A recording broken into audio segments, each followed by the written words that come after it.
For those of us who have been raised in America, and much of the world in modern times, we might find it confusing that this farmer is referred to as the rich fool, because for many of us, he seems like a reasonable man.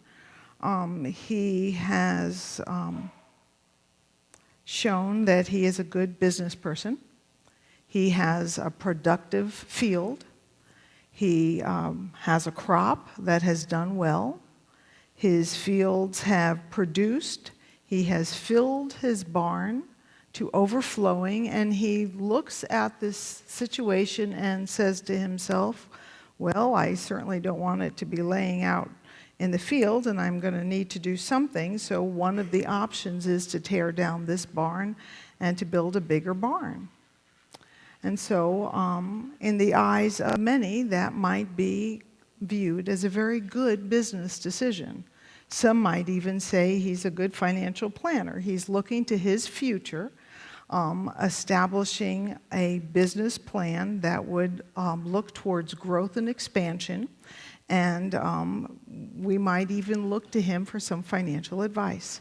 And so he goes about his business and sees himself as one who could sit back and enjoy the rest of his life, and says to himself, well, now I could just eat, rest, and be merry.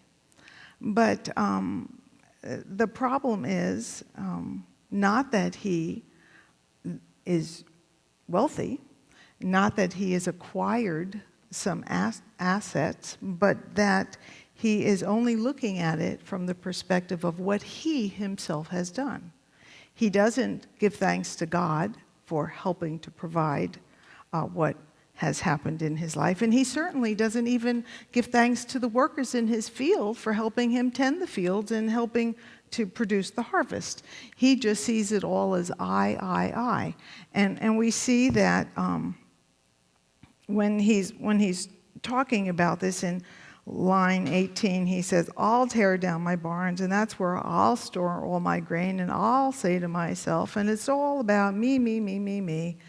And he finds himself at this reckoning point where God says to him, you fool, what about me? He's not considered God's place in his life. He has not put God as a priority in his life, or even that God is a part of his life. Because what will it all matter when it comes to the end of his life if he has not developed a relationship with God? Because when, as many have said before him and after him, you can't take it with you. There's can't fill up the coffin and bring it. I know the pharaohs thought you could. That's the whole point of all the pyramids. But we know better. You cannot put it on an express train to heaven, and so we find ourselves looking at the emptiness of this existence when all he has in mind is this current time in his life. How does he fill up the moments of this time in his life with the abundance? And that's to fill his barns to capacity and then just sit back and wait until he just uses it all up. And then I guess he figures when it's all gone, he'll be gone and life will be over. But we look towards another reality. We look towards the reality in which this is just part of our life, and that our life, which has fullness and existence in the salvation we know in Jesus Christ, is life which is in part now and in full when we pass over into life after life. And so how is it we express our contentment in the life after life?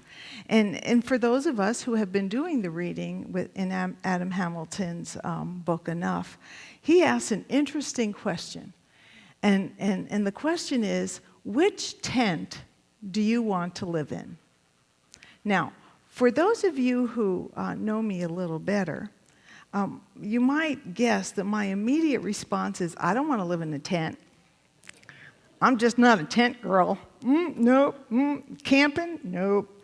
My snarky remark is I camp at the Marriott, and that's my tent. Okay, but he follows that up with an appropriate question. Do you want to live in the camp of contentment or the camp of discontentment? And that gives me pause, and hopefully you pause, to be thinking about how we want to live our lives.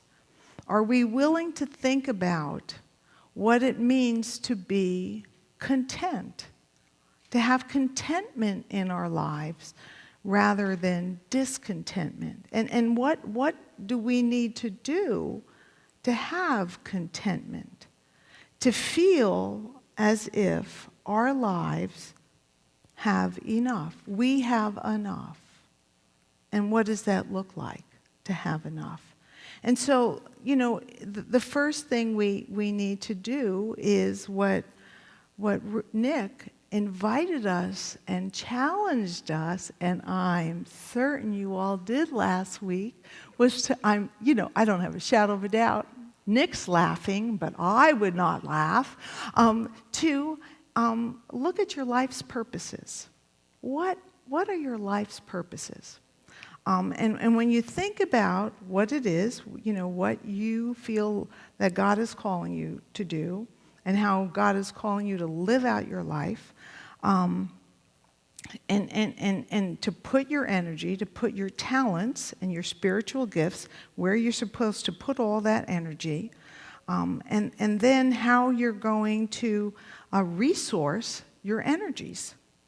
Because part of being able to be content, in order to be able to use those the talents and the spiritual gifts to do the work that God's calling you to do, is then to also be able to have your financial life in order so that you can do those things.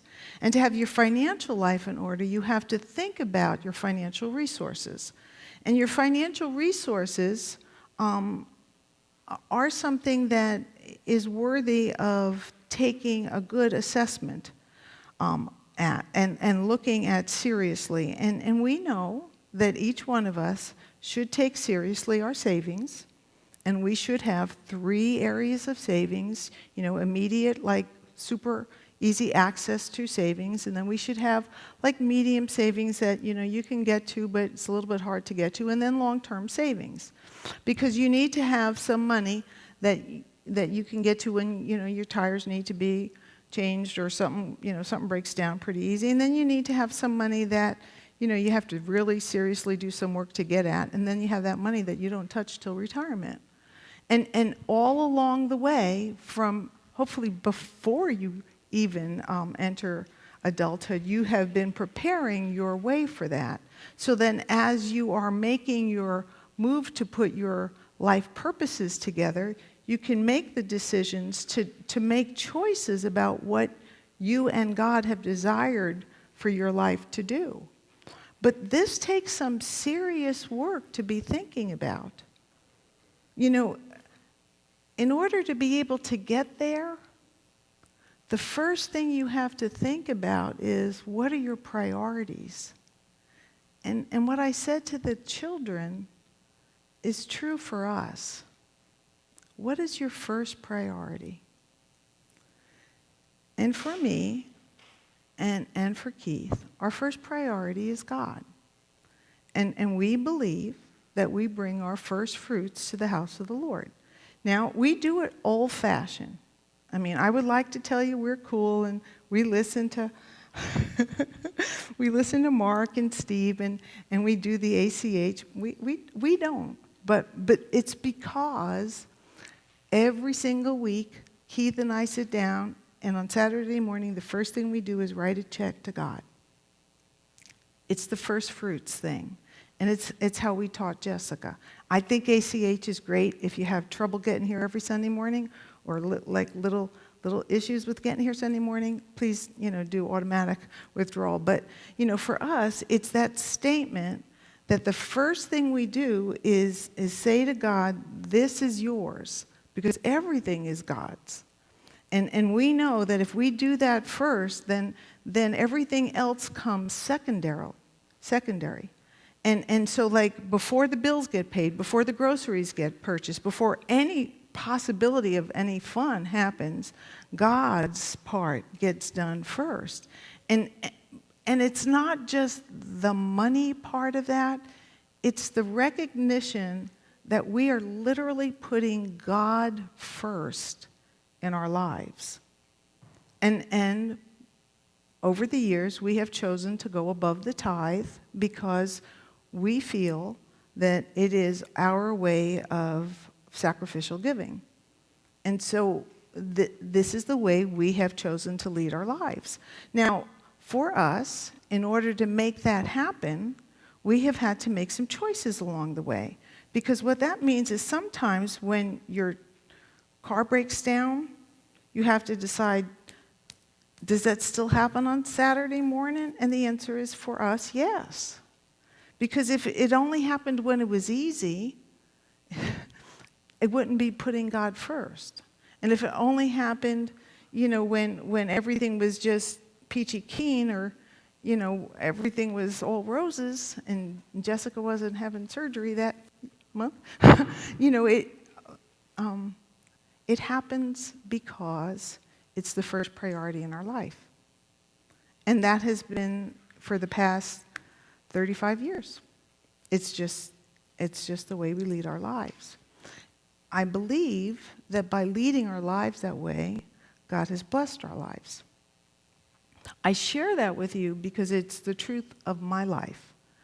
But in order to make that happen, the first thing we had to do was make a decision to put God first in our life. You can't get there unless the first thing is the decision to put God first in your life. And once we made the decision to put God first in our life, then we put all the other pieces in place. And so, in order to do that, we had to make some choices about living simply. We don't do all the vacations other people. We do vacations, but maybe not the same kind of vacations everybody else takes. Maybe, we cut back on other things. I am the best thrift shopper you've ever seen in your life. You can ask anybody. If it's not on sale, I don't purchase it. There are just things you can do, but there is a joy to that. To live simply has allowed me to live generously. And to be able to do that has brought me more joy and the ability to speak honestly to every congregation that I have been able and blessed to lead. And so I'm just inviting you to open up your minds and your spirits and your hearts to the opportunity to live with contentment. Because, the first 5 years of our marriage, we wanted to be those people. Our life goal the first year of our marriage was to have a Mercedes by the time we were 40. That was our life goal. That was it. That was the only life goal. We didn't have another one. It was, it was fine. We financially were on track to do it. It wasn't a bad life goal, but it was the only one we had. And then our life goals started to change when our relationships with God became more serious. It's not that we didn't have one with God, it's just that we didn't have God at the very top of our priorities. And then when God got there, then all of a sudden everything in our life became simple. We became those people that we were striving to become. And so I would just invite you to be thinking about how you are going to align your life purposes with your financial goals. And as you think about aligning your life purposes with your financial goals, then the decision is God first in your life? Can you bring your first fruits to the house of the Lord? Because that's what living with contentment for me is. Being able to say that God is first in my life allows all the rest to fall into place. And I can do so and speak honestly about it without feeling uncomfortable because it's just my truth. And I'm not uncomfortable saying to you, like, I believe we tithe. I believe the Bible tells me that that's what we do, and I believe that that's what we're called to do. And I understand that we're not all there, and I understand you just don't go from giving some to tithing in a minute and a half. And I believe it's a goal I would invite you all just to be moving towards. And I think that if you're not there now, just be moving incrementally towards that goal. But I think that the first thing to do is to first make that commitment to want to put God first in your life. And once you make the decision that you're committing to do it, that God is the priority in your life, then you can start putting those other things in place and ask yourself, do I really need that or do I want it? Because there's a lot of times in my little things, Sherry can tell you, I don't know. I got a thing with bracelets. I don't know. I don't get it. I like them. And so, when I go into the buckle, I don't know. They're just so pretty and shiny and sparkly. And so I have to go back 5 or 6 times before I buy a new one. And there's a new one, and I've been back 7 times. I still haven't bought it. So, but, maybe by the 10th time it'll be on sale. Maybe it'll be the 12th time. And maybe I'll never buy it. And I'll just keep enjoying going in and talking to the sales girls because we talk about God every time I go in. They're just so surprised. And the one thing that they managed to get me to buy a while back was a bracelet that came from the Holy Land, and it was made from the mud from the Dead Sea. That I could recognize as something that I could wear every day or many days.